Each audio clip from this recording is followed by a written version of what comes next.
নমস্কার বন্ধুরা, welcome to SD family. আর আজ রবিবার, রবিবার মানেই নিজে একটু রান্না বান্না করব, ভালোই হোক বা খারাপই হোক, রান্না করতে বেশ ভালোই লাগবে।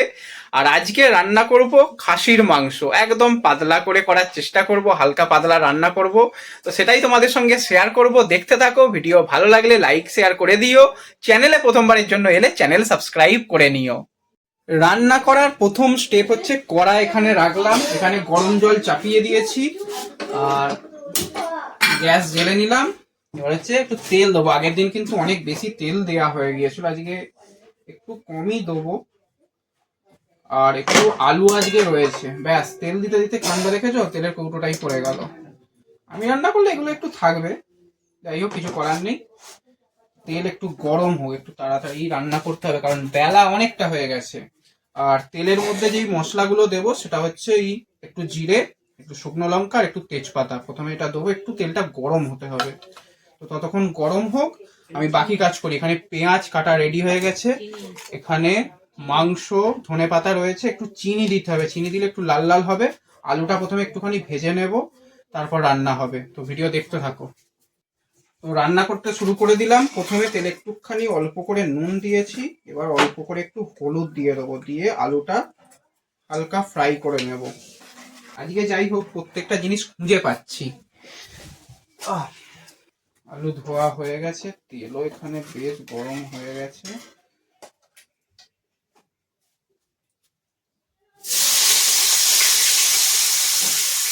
না, তেলকে একটু কমিয়ে দেবো না, একটু কমাতে হবে।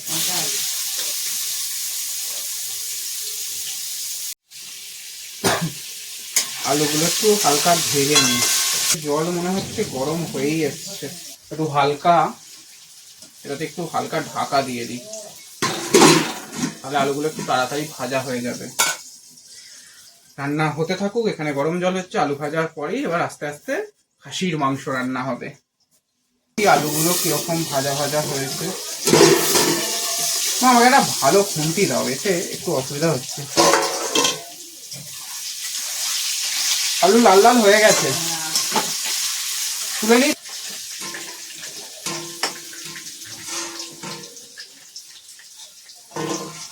এবার কিন্তু তেলের মধ্যে প্রথমে দিয়ে দেব জিরে, জিরে, শুকনো লঙ্কা একটু ফাটিয়ে নিই, আর তেজপাতা, আর এখানে গরম মশলা সবকটা একসাথে একটু দিয়ে দিই, দিয়ে হালকা একটুখানি ফ্রাই করে নিই। একদম অল্প করে ফ্রাই করে নেবো, খুব যদি পুড়ে যায় আবার খেতে ভালো হয় না। আর আমি রান্না করলে তো এমনি ভালো হবে না মনে হচ্ছে খেতে, দেখা যাক ভালো হয় কি না। এগুলো ভাজা ভাজা হয়ে গেছে, লঙ্কাগুলো যেন না ফাটে। পেঁয়াজগুলো দিয়ে দিই, পেঁয়াজগুলো ভাজা হোক। পেঁয়াজগুলো কিন্তু বেশ লাল লাল করে ভাজা হচ্ছে, আর একটু ফ্রাই হলেই কিন্তু আরও একদম লাল লাল করে একদম পেঁয়াজগুলো ভাজা হয়ে যাবে। এই যে এখানে আদা বাটা হয়ে গেছে, এখানে রসুন বাটা, এখানে মাটনটা রয়েছে, এখানে আলু ভাজা হয়ে গেছে, এখানে সমস্ত মশলা সব ছড়িয়ে ছিটিয়ে কিন্তু আমি রান্না করি। রান্না করতে গেলে আমাকে একটু ছড়িয়ে ছিটিয়ে করতে হয়, নতুন রাঁধুনি তো, এবং সপ্তাহে একদিনই যেহেতু রান্না করি। পেঁয়াজটা ভাজা ভাজা হয়ে গেছে, এবার কিন্তু আদা বাটাটা দিয়ে দিই। হয়ে গেছে, এবার একটুখানি ওটা হালকা করে ভেজে নিয়ে, একটু ভাজলে আবার তেতো হয়ে যাবে। মশলা মোটামুটি হয়ে গেলে তেল ছেড়ে দিলেই তারপর কিন্তু আস্তে আস্তে লঙ্কা, হলুদ আর মটনটা দিয়ে, যেটা খাসির মাংস, একদম দেশি খাসির মাংস দিয়ে হালকা একটুখানি গরম জল দিয়ে এখানে একটু সেদ্ধ হবে, তারপর বাকিটা প্রেসারে সেদ্ধ হবে। কিন্তু কড়াই সেদ্ধ হলে স্বাদ কিন্তু অনেক অনেক বেড়ে যায়। মশলাটা কিন্তু প্রায় হয়ে এসেছে, হালকা হালকা কিন্তু এবার তেল ছেড়ে দিচ্ছে। এবার এতে লঙ্কা হলুদটা মিশিয়ে নিই। 1 চামচ লঙ্কা দিয়ে দিলাম, এই হলুদ দিলাম, এটা কুকুমি, কুকুমি লঙ্কা অল্প করে দিয়ে দিই। একটা ভাজা ভাজা হয়ে গেছে, ভালো সেন্ট ছেড়েছে, একটু ওতে নুনও দিতে হবে হালকা করে। আচ্ছা, মশলা ধোয়ার জলটা দিয়ে দিই। ধনে পাতা পরে দেওয়া যাবে, ধনে পাতাটা রেখে দিয়ে মাংসটা এখানে দিয়ে দিই।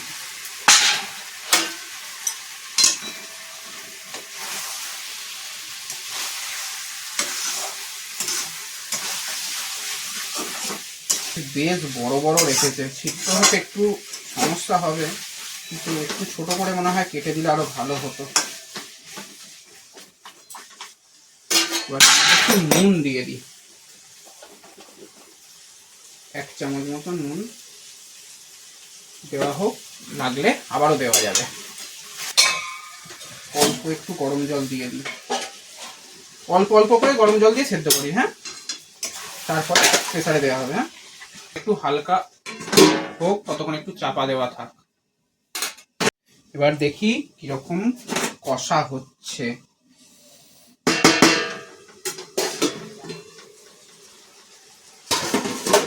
বাহ, মশলা থেকে জল ছাড়ছে,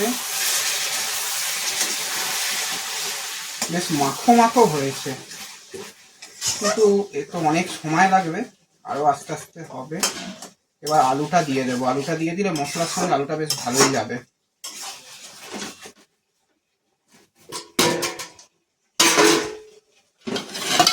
কাটা আলুগুলো এর মধ্যে দিয়ে দিলাম। মাখো মাখো ব্যাপারটা হচ্ছে, কিন্তু যেহেতু বাড়িতে খাওয়া হবে জাস্ট একদম সাধারণ রান্নাই হচ্ছে, তো আরো জল দিয়ে ব্যাপারটা মাংসটা সেদ্ধ করতে হবে।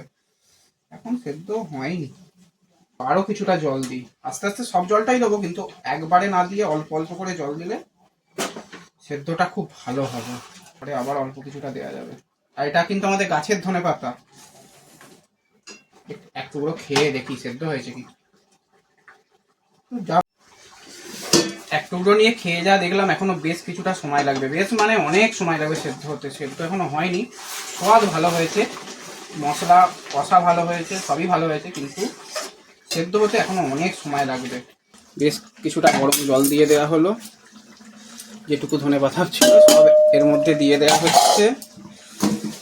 এর মধ্যে কিছু এখানে কষা মোটামুটি হয়ে গেছে, বেশ সুন্দর হয়েছে। কয়েকটা ফটো নিয়ে রাখি। মা দেখলে না মশলার স্বাদ কেমন হয়েছে? টেস্ট করে দেখলাম ঠিকই আছে।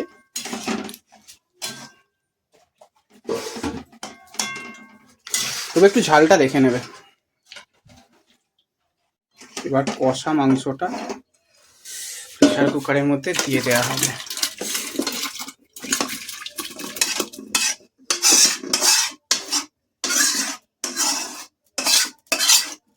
ব্যাস, এবার সিটি হোক, রান্না কমপ্লিট। তো এতক্ষণ রান্না করলাম, রান্না প্রায় শেষ। এবার জাস্ট কয়েকটা সিটি হলেই, সেদ্ধ হয়ে গেলেই খাওয়ার মতন জায়গায় চলে আসবে। খেয়ে জানাবো পরের ভিডিওতে যে কিরকম রান্না হয়েছে।